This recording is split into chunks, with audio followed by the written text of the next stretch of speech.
A Little Clammy and None Too Fresh is a really great episode of 2.5 Men. This is the 12th episode of the 5th season. It's directed by James Widdoes, and as always there will be spoilers from now as I go through the episode chronologically and share some thoughts.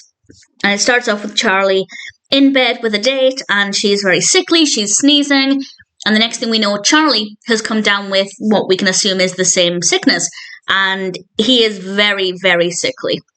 It makes me feel very unwell, 100% convinced, even though I'm sure he was acting, I'm pretty sure Charlie Sheen was actually sick. I don't actually think that. I'm just very convinced that he was unwell, because the performance was very, very effective.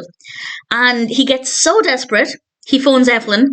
Evelyn's not interested and pretends to be sick, so he decides to go out on the deck, and the noises coming out of him in this episode are just realistic but disgusting. And his facial expression when he sees Rose is fantastic. And Rose is there to make him some soup. And it's kind of sweet, because he'd asked Alan to make him soup. He wanted Evelyn to make him soup. Nobody's willing to make him soup. So the first thing Rose says is, let me make you some soup. So he thinks, brilliant, Rose will take care of me. But it's Rose, so she goes above and beyond. She gives him a pill to help him sleep, apparently. And he goes to bed, and Rose lies down in the bed next to him. Sometime later, Alan and Jake come home, and Rose is in the kitchen talking with them, and she explains to them that she's a loving nurturer, to which Jake responds, Uncle Charlie said you're a crazy stalker. Rose's response, potato, potato. So I quite like the exchange. And Rose ends up looking after Charlie. But even though Charlie says that he's starting to feel better, she insists that he's not. He's unwell, he needs to continue resting. On the one hand, that's not a completely wild suggestion, because when you do start to feel better, it's probably best to continue resting a little bit longer just to make sure it's fully out of your system. Getting up and going could potentially take a couple of steps backwards. But at the same time, it's Rose, and we get this wonderful montage, quite brief as well, they didn't drag it on for too long, this montage to the sound of As Long As He Needs Me, which I love, of Rose looking after Charlie. And sometime later, Charlie wakes up in bed, and he realises he must have been there for quite a while. He has nail polish on, Rose has clearly been very busy with him, and he screams for Alan, and we find out that he's been there for 2 weeks. And things were just going so smoothly that Alan didn't bother to even think to check on him. And Charlie realises pretty immediately that those cold pills were not just cold pills to help him sleep and manage the symptoms. They must have been something else. And it got really intense, because at that moment, Rose appears in the doorway. And it was a rather chilling moment and very effective, and I really enjoyed it.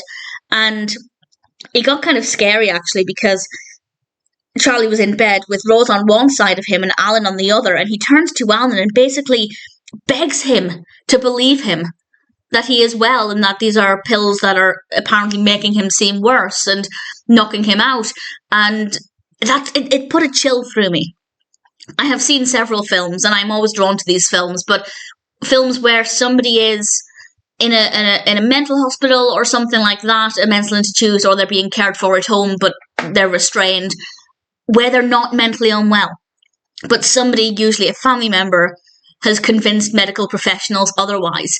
And of course, who's going to believe the apparently crazy person by saying that they're sane?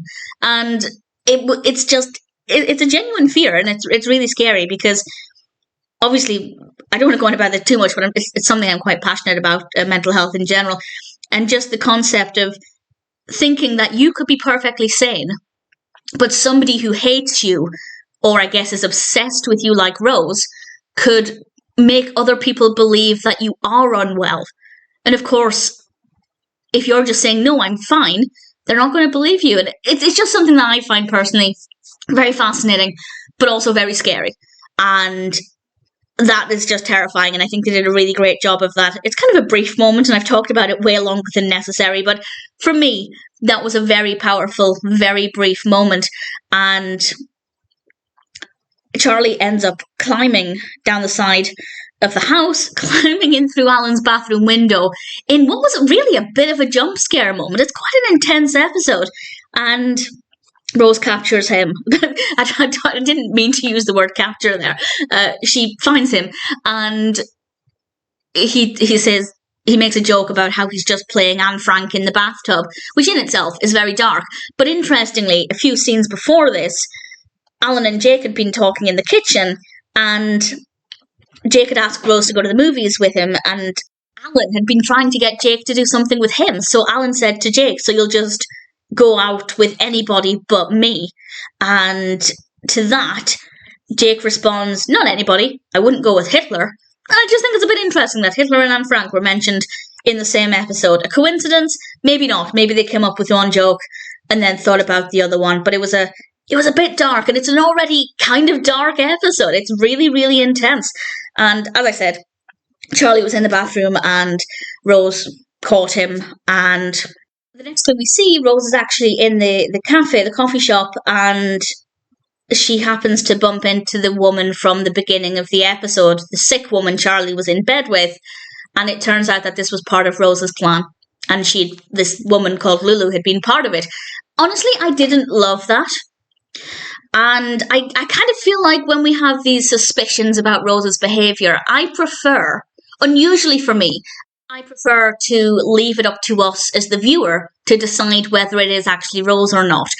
For example, and again, this is one where we were told what happened, but in a recent-ish episode, Charlie kept seeing Rose everywhere, but Rose was in London, so how could it be Rose? And we do find out at the end of that episode, I guess, whether or not it was Rose. I won't give it away just in case you haven't seen it. And I kind of wish that we didn't find out. I wish it was up to us to decide if we thought it was Rose.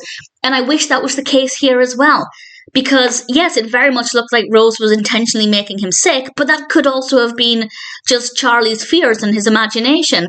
But obviously by having that encounter with Lulu and discussing the plan, it proves that actually this is something Rose had instigated. And I don't love that.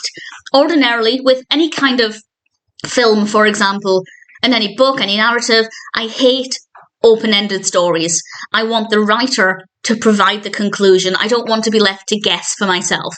But when it comes to Rose, because we know this mystery is ongoing, I like the fact that, for example, the bulk of this episode, it's not necessarily 100% certain that Rose is doing this. It's very, very apparent that it's probably Rose, but I would rather have been left to our own devices to work out whether it was Rose or not. I think it would have been heavily implied, even if we didn't have that scene with Rose. I imagine the majority of viewers would come to the conclusion that it was Rose doing this and it wasn't just in Charlie's head.